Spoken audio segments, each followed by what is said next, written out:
We've already seen during the Normans and the Plantagenets how important it was for the English king to be strong and confident in government.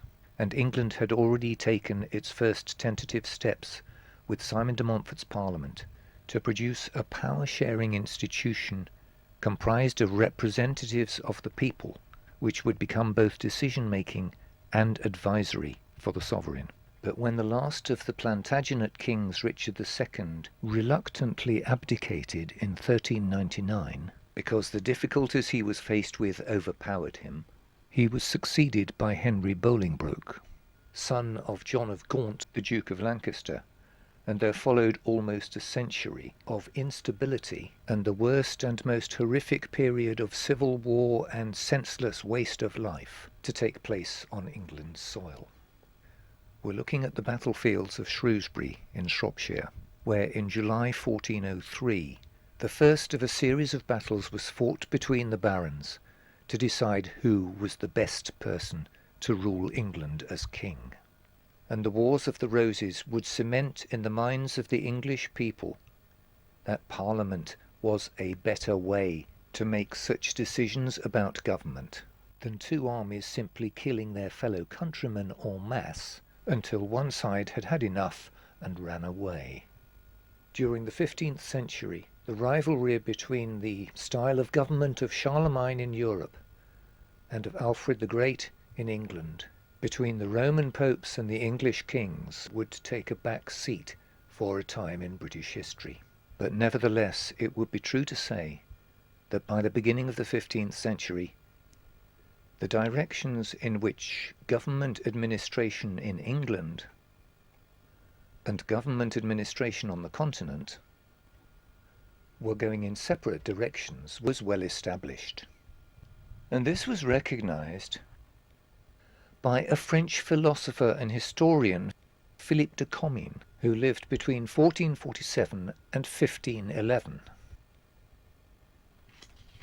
And Comines says, "Kings of England can undertake no enterprise of account without assembling the Parliament, which is a thing most wise and holy, and therefore are these kings stronger and better served than the despotic sovereigns of the continent." When the first of the Lancastrian kings, Henry IV, died in 1413, his son Henry V had some adventures at the Battle of Agincourt in France, before Joan of Arc regained all the French territories with the exception of the town and port of Calais, controlled on and off by the English kings since the time of William the Conqueror. But for most of the second half of the 15th century, the House of York and the House of Lancaster couldn't agree which of them should provide the king. Prominent on their coat of arms, one had a white rose and the other had a red rose. And in what became known as the Wars of the Roses, a quarter of the male population of England would lose their lives in wasteful, selfish bloodshed resulting from the squabbles amongst the nobility. This church behind me was finished in 1410, only 7 years after the battle was fought, specifically to say prayers for the souls of those who were killed in this battle. Many more were to follow in the second half of the century. But one of the most positive outcomes arising out of this turmoil was the opportunity afforded to Parliament to flex its muscles. For example, the freedom of speech of the representatives was affirmed.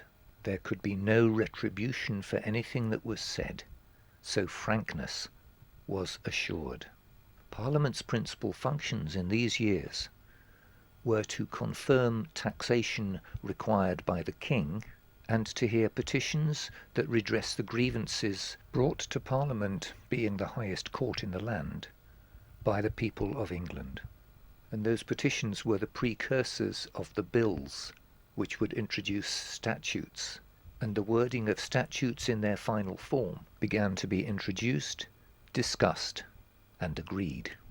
Naturally, the king wanted his taxation issues to be agreed before the grievances were heard, but Parliament felt that the grievances impinged on the taxation decisions. It was agreed that all taxation issues would be decided on the final day of the session after the grievances. Parliament was learning procedures and establishing protocols. The cultural life of the country was changing too, but in spite of some support from within the Commons, Wycliffe's lollardry was still subjected to ruthless persecution. Parliament was beginning to act with authority. Henry VI's claim to the throne was based on the fact that his father Henry V and his grandfather Henry IV had been king before him. Henry IV's succession was rather more problematic, and the Duke of York felt that his claim to the throne from Edward III was equally, if not more, valid. The power behind the Lancastrian throne lay with Margaret of Anjou, the king's wife. The king himself was somewhat feeble and prone to bouts of insanity. In 1455 the Queen called a great council, from which the House of York and its supporters were excluded. The Yorkist supporters registered their objection by trying to prevent the Lancastrian court going to the meeting. The two forces clashed on the streets of St Albans. It would be the first of many clashes, from the farcical to the most ghastly carnage. The next battles were in 1459, first at Blore Heath in Staffordshire, and then at Ludford Bridge outside Ludlow, the first of the farces. The two fairly small armies of only a few hundred soldiers faced each other, only for the Yorkist leaders to decide that they weren't going to fight after all, and they went across to the opposite camp and swore allegiance to the king, leaving the foot soldiers in the fields wondering what on earth was going on, and what would befall them for agreeing to fight against their anointed sovereign. They must have been mightily relieved when they were just told to go home to their own towns and villages, possibly wondering how long it would be before they were called upon again to bear arms and to fight against their own fellow countrymen. And I'm now standing on the actual bridge where it all took place. Amongst the English people, it was the commoners, Londoners and traders who supported the House of York, and the House of Lancaster had the support of the nobility. Shortly after the Ludford Bridge fiasco, Parliament was convened again on the 20th of November, but the chicanery of the Lancastrian lobby made sure that it wasn't a representative parliament because proper elections hadn't been held. It was packed with Lancastrian supporters, and therefore the decision reached was never going to be universally accepted by the nation as a whole. The resentment rumbled on, and the following year, on the 25th of October, in the only genuine attempt it was allowed to make to resolve the crisis, when Richard, Duke of York, presented his petition of right, Parliament passed the Act of Accord, whereby the crown would pass to the House of York on the death of Henry VI. But Henry VI and Margaret had a son, and for her son to be denied the crown was never going to be an acceptable solution for Queen Margaret. Armies were duly assembled, and 2 months later, on the 30th of December, they met here at Sandal Castle, outside Wakefield in Yorkshire. Richard, Duke of York, was killed in the battle, and the Lancastrians had the better of the day with superior numbers under Queen Margaret's command.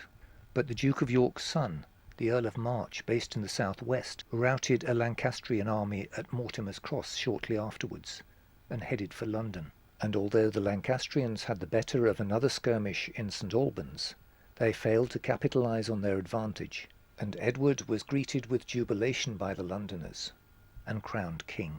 Edward then marched north to consolidate his position by confronting the Lancastrian army at the Battle of Towton, which remains to this day the costliest in human life on English soil.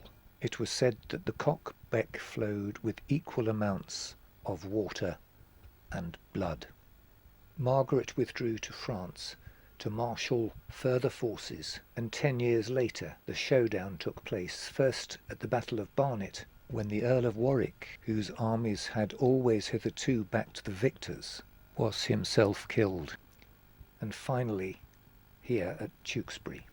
These fields, known as the Vineyards, are part of the historic battleground over which was fought the decisive battle of the Wars of the Roses on the 4th of May 1471, when Edward, Prince of Wales, was slain.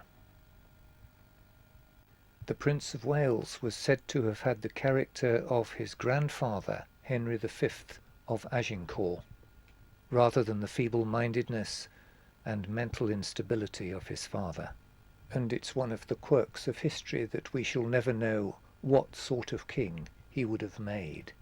But be that as it may, with Margaret's son Edward killed in the battle, her hopes for him to inherit the crown were at an end, and Edward IV was now secure on the throne for the next 12 years until he died in 1483.